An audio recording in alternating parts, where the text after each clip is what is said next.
بسم اللہ الرحمن الرحیم۔ دوستو السلام علیکم۔ عاشورہ کے دن میں ملک میں جا بجا جھولے نکالے جا رہے ہیں۔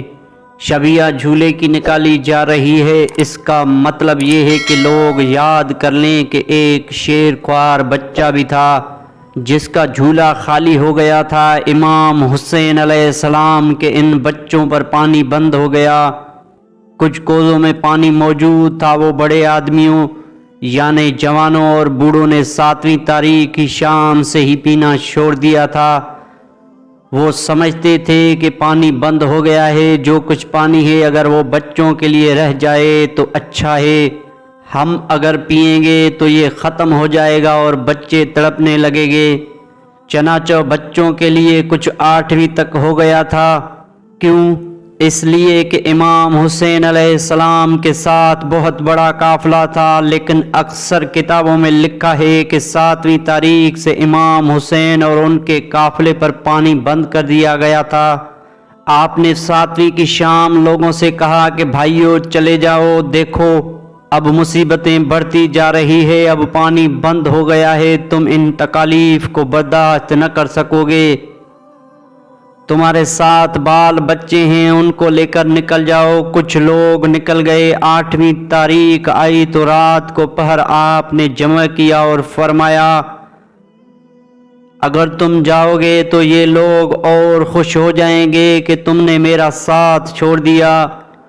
حضور شب عاشور بھی کچھ لوگ نکلے ہیں۔ جب امام حسین علیہ السلام نے خیمے میں چراغ گل کر دیا، جناب سکینہ سے روایت ہے کہ میں پھپھی کے گود میں تھی اور میں یہ کہہ رہی تھی کہ پھپھی جان میں پیاس سے مر جاؤں گی، تو میری پھپھی جان کبھی اس خیمے میں لے جاتی تھی، کبھی اس خیمے میں لے جاتی تھی۔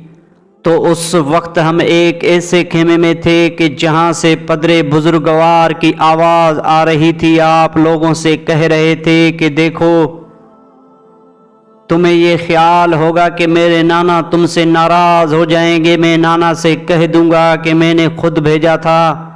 چنانچہ جناب سکینہ کہتی ہیں کہ اس تاریکی میں لوگ خیمے سے نکلنا شروع ہو گئے اور میں نے اپنی پھپھی سے کہا کہ پھپھی جان کیا میرے بابا تنہا رہ جائیں گے؟ تو گویا اس شب تک آپ نے رخصت کیا ہے، اس کے بعد پھر بھی عاشور کے شب 84 بیویاں تھیں، اتنے لوگ ساتھ تھے۔ پانی تو 7ویں محرم سے ختم ہو گیا تھا۔ جب 9ویں تاریخ آئی تو بچے العطش العطش کہتے ہوئے ادھر ادھر پھر رہے تھے، مگر مجھے حیرت ہے کہ میں نے جناب سکینہ کے متعلق دیکھا ہے کتابوں میں کہ کبھی کبھی دروازے پر آ کر کہتی تھی کہ بابا پیاس نے مار ڈالا ہے، کبھی یہ آواز دیتی تھی چچا میں پیاس سے مر جاؤں گی، مگر میں نے آج تک نہ دیکھا کہ کسی امام کے صحابی کے کسی بچے نے آواز دی ہو۔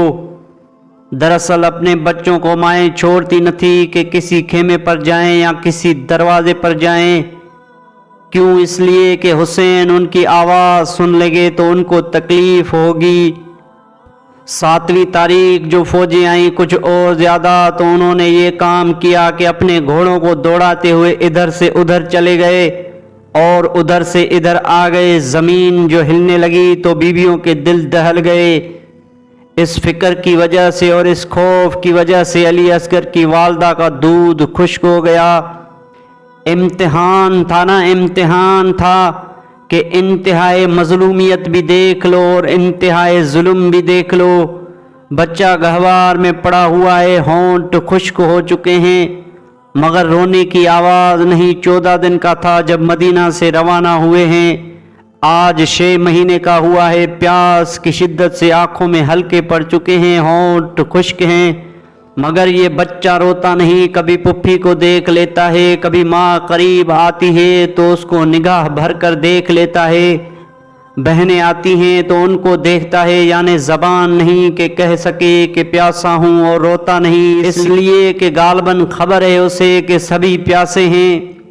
امام حسین علیہ السلام کے اصحاب جا رہے ہیں، عورتیں اپنے بیٹوں کو سنوار سنوار کر بھیج رہی ہیں کہ جاؤ آج قربانی کا دن ہے، حسین پر قربان ہو جاؤ۔ جناب رباب جن کا یہ بچہ ہے جس کا نام ہے علی اصغر، کبھی بچے کی طرف دیکھ کر کچھ سوچتی ہے اور کبھی گود میں لے کر ادھر ادھر ٹہلتی ہے۔ جناب رباب نے یہ بھی دیکھا ہے کہ جناب زینب نے اپنے بچوں کو کس طرح میدان میں بھیجا اور ان کی لاشیں آئی۔ جناب رباب نے یہ بھی دیکھا ہے کہ کس طرح قاسم کی لاش خیمے میں آئی۔ یہ سب ہو چکا ہے۔ امام حسین علیہ السلام علی اکبر کی لاش لے آئے ہیں، حتیٰ کہ جناب عباس علیہ السلام کی لاش کو دریا کنارے چھوڑ آئے ہیں۔ اور اب کوئی نہ رہا۔ جب کوئی نہ رہا تو میدان میں آئے اور فرماتے ہیں کوفے اور شام کے رہنے والوں، اب میرا کوئی نہیں رہا، اب میں اتنا زخمی ہو چکا ہوں کہ زندہ نہ رہوں گا، ارے تھوڑا سا پانی پلا دو۔ ان لوگوں کے جو جوابات تھے وہ آپ سے کیا عرض کروں۔ ایک مرتبہ یہ آواز دیتے ہیں اور اتمام حجت کر رہے ہیں۔ عاشور کے دن یہ آواز آپ نے 2-3 مرتبہ دی ہے۔ حل من ناصر ینصرنا، حل من مغیث یغیثنا، کوئی مددگار ہے جو اس وقت میری مدد کو آئے، کوئی فریاد رسی کرنے والا ہے جو اس وقت میری فریاد رسی کرے۔ یہ آواز جو دی تو ادھر سے تو کسی نے آواز نہ دی، کسی نے لبیک نہ کہا، البتہ خیموں کی طرف سے بیبیوں کے رونے اور شیون فریاد کی آواز پہنچی۔ آپ اس طرف متوجہ ہوئے، جوں جوں خیمے کی جانب بڑھتے جاتے ہیں بیبیوں کی گریا اور بکا کی آواز بلند ہوتی جاتی ہیں۔ آخر جلدی جلدی جناب زینب کے خیمے پر پہنچی اور آواز دی، بہن میں اب بھی زندہ ہوں، ارے تمہارے رونے سے یہ لوگ خوش ہو رہے ہیں، تمہاری آواز بلند نہ ہو جب تک میں زندہ ہوں۔ جناب زینب نے بھائی کی آواز سنی تو ایک مرتبہ دروازے پر آ کر کہتی ہے، بھیا ذرا اندر تو آئیے، کیا قیامت ہو گئی؟ اندر گئے، فرمایا کیا ہے؟ عرض کرتی ہے، بھیا نہیں معلوم آپ کی اس فریاد میں کیا اثر تھا کہ علی اصغر نے جھولے میں تڑپنا شروع کر دیا اور پھر اس کے بعد اتنا تڑپے کہ جھولے سے گر گئے۔ میں نے گود میں اٹھایا، قرار نہیں آتا، ماں گود میں لیتی ہے تو چپ نہیں ہوتے، بہنیں لیتی ہے تو خاموش نہیں ہوتے۔ یہ حالت دیکھ کر بیبیوں میں کوہرام برپا ہو گیا ہے۔ امام حسین علیہ السلام نے فرمایا، ہاں بہن میں سمجھ گیا، ان کو تو میں لایا تھا اور سوچ سمجھ کر لایا تھا۔ اچھا تو بہن میں ایسا کرتا ہوں کہ ان کو لیے جاتا ہوں، پانی مانگوں گا۔ جناب علی اصغر کی خاموش ماں کبھی بچے کو دیکھتی ہے، کبھی حسین کو دیکھتی ہے۔ امام حسین علیہ السلام نے اپنی بہن سے فرمایا، علی اصغر کو مجھے دے دو، میں لیے جا رہا ہوں۔ جب حسین کے ہاتھوں پر آئے علی اصغر اور آپ دروازے کی طرف چلے تو ابھی تک مادر علی اصغر خاموش کھڑی تھی۔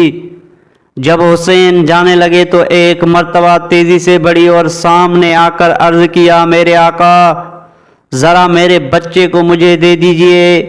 امام حسین علیہ السلام نے ماں کی گود میں دے دیا۔ بیویاں یہ سمجھی کہ پیار کرنے کے لیے شاید لے رہی ہیں، لیکن کیا کیا جناب رباب نے، گود میں لیتے ہی اپنے خیمے کی طرف چلی، اپنے خیمے میں داخل ہوئی۔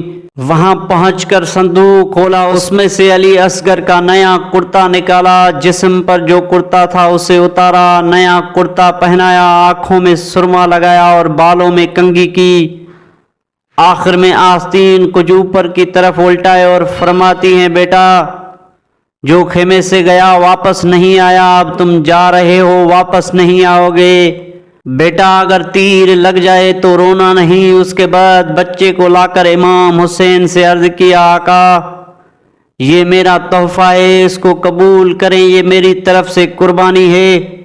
امام حسین آئے اور میدان میں بچے کے لیے پانی مانگا، کسی نے نہ دیا۔